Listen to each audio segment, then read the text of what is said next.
사랑하는 성도 여러분, 안녕하세요. 6월 7일 월요일 아침입니다. 함께 찬송가 543장 어려운 일 당할 때 찬양하심으로 오늘의 말씀 시작하겠습니다.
아멘.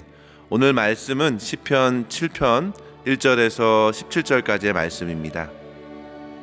여호와 내 하나님이여, 내가 주께 피하오니 나를 쫓아오는 모든 자들에게서 나를 구원하여 내소서. 건져낼 자가 없으면 그들이 사자같이 나를 찢고 뜯을까 하나이다.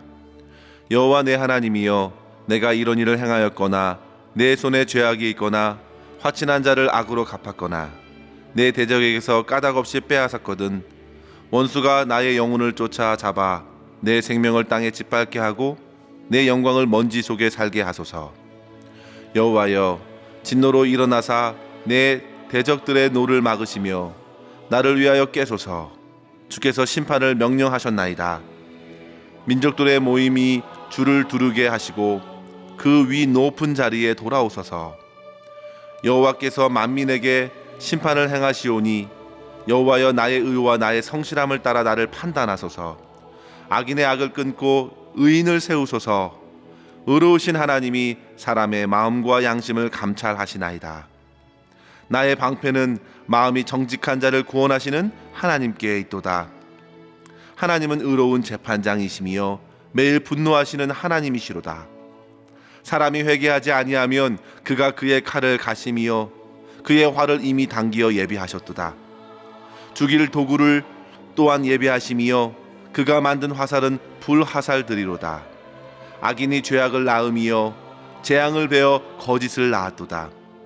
그가 웅덩이를 파 만듦이요 제가 만든 함정에 빠졌도다. 그의 재앙은 자기 머리로 돌아가고 그의 포악은 자기 정수리에 내리리로다. 내가 여호와께 그의 의를 따라 감사하며 지존하신 여호와의 이름을 찬양하리로다. 아멘. 다윗은 억울한 처지에 놓여 있습니다. 그가 행하지 않는 일로 인하여 오해와 모함을 얻기까지 했습니다. 시편 7편의 표제에 보시면 베냐민인 구시의 말에 따라서 여호와께 드린 노래라 했는데요. 스펄전은 이 표제를 다루면서 베냐민 사람 구시가 누구인지 정확하게 알 수는 없지만 분명 베냐민 기스의 아들 사울 왕과 어떤 친척 관계가 있었을 것이고 그의 말로 인하여 사울은 자기의 신하 다윗에 대한 오해와 편견을 갖게 되었을 것이라고 주의하면서 이 시를 바로 모함받은 성도의 노래라 하였습니다. 성도 여러분, 세상에서 우리들도 경험할 수 있는 일들이죠. 사람들은 온갖 거짓말로서 있지도 않은 일, 하지도 않은 일을 만들고 부풀어서 그 사람을 본문의 표현대로 사자처럼 물어뜯고 갈기갈기 찢어서 억울함을 씌우는 일이 있습니다. 그런데 3절에 보시면 다윗은 고백합니다.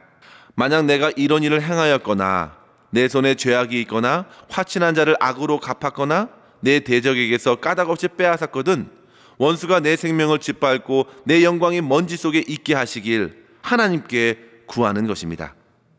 그만큼 다윗은 자기의 결백을 하나님께 고하는 것이죠. 우리는 소년 다윗이 어떻게 사울 왕의 궁에 들어갔는지 알고 있습니다. 그는 전쟁에 나가 있는 형들의 소식을 듣고자 그곳에 갔다가 골리앗을 무너뜨리는 전쟁 영웅이 되었습니다. 그는 사울을 괴롭혔던 악력을 가라앉히고자 수금을 연주하러 궁에 갔던 소년이었습니다.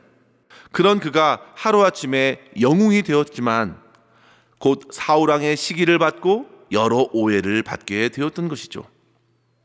그는 성실히 나라를 위해 싸웠으나 왕의 편에 섰던 사람들은 분명 사울과 같이 그를 가시처럼 여겼을 것이고 사울의 판단을 돌이키기보다 더욱 함께 모함하였을 것이 분명합니다. 성도 여러분, 디모데후서 3장 12절 13절에 보시면 무릇 그리스도 예수 안에서 경건하게 살고자 하는 자는 박해를 받으리라. 악한 사람들과 속이는 자들은 더욱 악하여져서 속이기도 하고 속기도 한다고 말씀하셨습니다. 이것이 곧 말세의 고통의 모습이라 했습니다.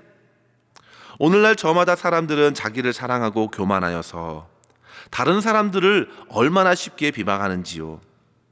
심지어 거짓으로 부풀려 그동안 쌓은 그 사람의 평판에 치명적인 흠집을 냅니다. 그러나 성도 여러분, 시편 7편은 그런 일을 만날 때에 성도들이 어떻게 해야 하는지 알려주고 있는 것입니다. 여호와 하나님을 나의 하나님으로 삼고 하나님께로 피하여 간구하는 것이죠. 사람들의 손가락질과 여러 가지 거짓된 판단들, 비난들, 그것을 내가 직접 맞서는 것이 아니라 모든 일의 전후를 아시는 하나님께, 9절에 보시면 사람의 마음과 양심을 감찰하시는 그 하나님, 11절에 보시면요, 그분은 의로운 재판장이시기에 주님께 나아가 호소하며 나의 모든 일을 맡기는 것입니다. 분명한 것은 우리 하나님만이 정확하게 판단하실 지혜를 가지셨고 그에게 합당한 심판을 내릴 것이기 때문입니다. 성도 여러분, 세상이 어떻게 저와 여러분을 판단하려 해도 그런 여러 가지 판단과 말에 마음을 빼앗기지 마시고 그 마음을 굳게 지키십시오. 그것은 나를 향한 정확한 판단이 아니기 때문입니다. 잠언 4장 23절에 보시면 무릇 지킬 만한 것 중에 더욱 내 마음을 지키라. 생명의 근원이 이에서 남이니라 했습니다. 사람들이 쏟아내는 여러 가지 모함 안에 더 이상 여러분들의 마음을 상하게 두지 말고 하나님께 가져와야겠습니다. 하나님께서는 100%의 진리의 눈으로 밝히 보셔서 억울한 나를 살펴주시고 붙들어 주실 것입니다. 무엇보다 오늘 본문을 통해서 우리는 두 가지의 교훈을 붙들고 기도할 수 있기를 바랍니다. 첫 번째로 성도 여러분, 주변의 악한 모함에도 끝까지 악을 악으로 갚지 말고 선으로 악을 이기도록 구하고 기도하십시오. 다윗이 이렇게 하나님께 기도로서 의지할 수 있었던 이유는 바로 그가 모함과 비난하는 그 이들을 향해서 같은 방식으로 싸우지 않았기 때문입니다. 그가 8절에 주님께 요청하지요. 여호와여, 나의 의와 나의 성실함을 따라 나를 심판하소서. 다윗은 단지 그 대적들을 끊어달라는 기도만 드린 것이 아닙니다. 더 나아가 나의 의로움과 성실함을 따라 주의 판단을 받기를 원하고 있는 것이죠. 자기의 마음을 속속들이 살펴보시는 하나님께 하나님의 의를 따라 걸어가고자 하는 자기의 몸부림침까지 그렇게 주님의 손에 의탁하는 것입니다. 성도 여러분, 바울도 로마 교회에 편지하면서 동일하게 가르쳤습니다. 박해하는 자를 대할 때에 그를 저주하지 말고 축복하라 했습니다. 그러면서 로마서 12장 19절에 보시면요, 너희가 친히 원수를 갚지 말고 하나님의 진노하심에 맡기라. 기록되었으되 원수 갚는 것이 내게 있으니 내가 갚으리라. 그렇게 주께서 말씀하시니라 했습니다. 그러면서 20절 21절에 이렇게 증거하는데요, 내 원수가 줄이거든 먹이고 목마르거든 마시게 하라. 그리함으로 내가 숯불을 그 머리에 쌓아 놓으리라. 악에게 지지 말고 선으로 악을 이기라. 성도 여러분, 다윗은 자기를 모함하고 해치려는 대적들을 향하여 그들의 방식으로 악으로서 행하지 않고 하나님께 맡겼습니다. 오랜 시간 억울하게 사울에게 쫓김을 당하면서도 다윗은 결정적으로 사울을 취할 수 있었던 두 번의 기회에 그 자리에서도 하나님께 맡기고 그를 놓아주었지요. 사랑하는 성도 여러분, 여러분의 기도가 진정 하나님께서 들어 쓰시는 기도가 되기 위해서 악한 이들의 방법대로 우리는 대갚지 않도록 노력해야 합니다. 혹자는 이런 말을 했습니다. 선을 악으로 갚는 것은 악마적이고 악을 악으로 갚는 것은 짐승과 같고 선을 선으로 갚는 것은 사람이 하는 일이며 악을 선으로 갚는 것은 하나님을 닮은 자들이 하는 일이다. 성도 여러분, 본문에서 다윗이 겪었던 여러 가지 모함은 곧 예수 그리스도께서 이 땅에 겪으실 수많은 고난의 그림자를 보여준 것입니다. 예수님께서 이 땅에서 사랑과 긍휼로 죄인들을 용서하여 주시고 그 영혼을 치료하여 주셨는데, 하나님을 믿는다던 종교 지도자들은 오히려 주님을 모함하였지요. 마태복음 11장 19절에 보시면 인자는 와서 먹고 마심에 말하기를 보라, 먹기를 탐하고 포도주를 즐기는 사람이요 세리와 죄인의 친구로다. 이같이 삐뚤어진 눈으로 비아냥거리며 예수님을 평가하였습니다. 심지어 마태복음 12장 24절에는 예수님께서 귀신의 왕 바알세불을 힘입지 않고서는 귀신을 쫓아내지 못한다고 귀신이 나가 온전해진 사람 앞에서도 예수님을 모함하였습니다. 이러한 모함과 모욕은 결국 주님은 십자가로 몰아갔지만 오히려 주님께서는 그 십자가를 통하여 사망의 권세를 무너뜨리셨습니다. 이것이 바로 주님의 방식입니다. 선으로 악을 이기는 것입니다. 사랑으로서 모든 원수들을 부끄럽게 하셨습니다. 사랑하는 성도 여러분, 어려운 일, 모함, 모욕을 당할 때에 먼저 예수님을 생각함으로 주님께 기도하십시오. 그리고 원수의 방법이 아니라 주님의 방법으로 원수를 불쌍히 여기고 그를 위해 넉넉히 기도할 수 있는 하나님을 닮은 하나님의 자녀로 살아갈 수 있기를 주의 이름으로 간절히 축원합니다. 두 번째로 성도 여러분, 억울한 일 앞에서 나의 마음과 행위를 살피고 회개하며 주님을 더욱 의지하시기 바랍니다. 다윗은 악인들이 자기를 모함하고 해하는 그 위기 속에서 주님께 기도할 때에 반드시 악인들은 곧 멸망할 것을 분명히 보았습니다. 14절에 보시면요, 악인이 죄악을 낳고 재앙을 베어 거짓을 낳았도다. 그가 웅덩이를 파 만들었는데 자기가 빠지게 되었도다 라고 말합니다. 16절에도 그의 재앙은 자기 머리에게로 돌아가도다. 즉 죄악은 곧 부메랑이 되어서 그것을 행한 악인에게 돌아갈 것이 분명했다는 것입니다. 이 사실을 깨닫는 것이죠.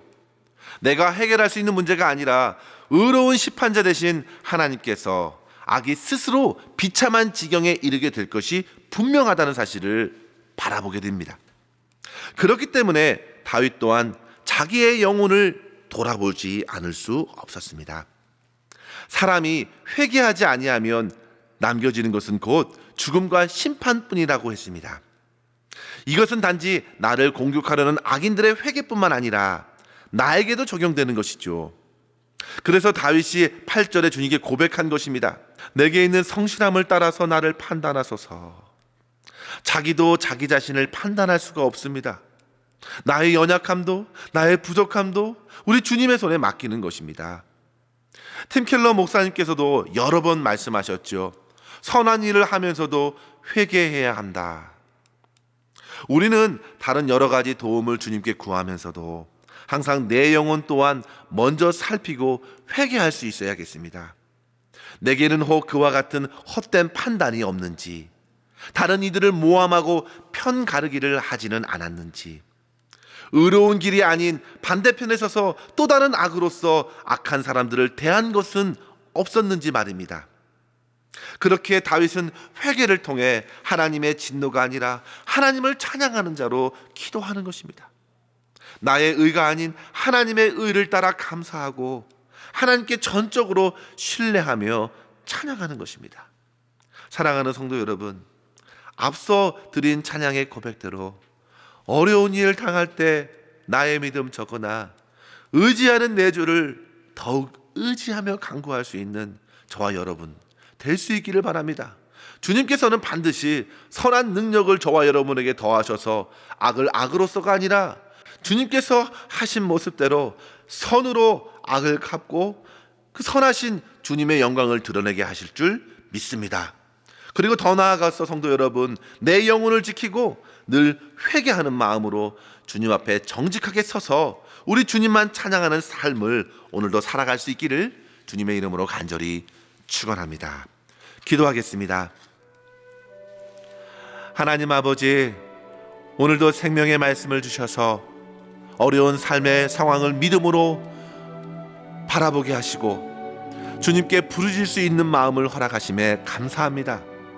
주여, 세상에서 성도가 환난을 당하지만 그때마다 담대히 고난당하시고 승리하신 주 예수 그리스도를 바라보게 하옵소서. 온갖 모함을 받고 억울한 일을 당해도 세상의 방법으로 대갚지 않게 하여 주시고 의로우신 주님 앞에 나아가 주님의 도움을 구하고 주님의 다스리심 안에 거할 수 있도록 우리의 심령을 붙들어 주시옵소서. 오늘도 주님의 의를 따라 순종하게 하시고 회개하는 마음으로 겸손히 주님과 동행하는 삶을 살아갈 수 있도록 인도하여 주시옵소서. 모든 것 우리 주님의 손에 의탁하옵고 우리 구주 예수님의 이름으로 간절히 기도하옵나이다. 아멘. 사랑하는 성도 여러분, 오늘도 주 안에서 행복하시고 승리하시기를 바랍니다. 감사합니다.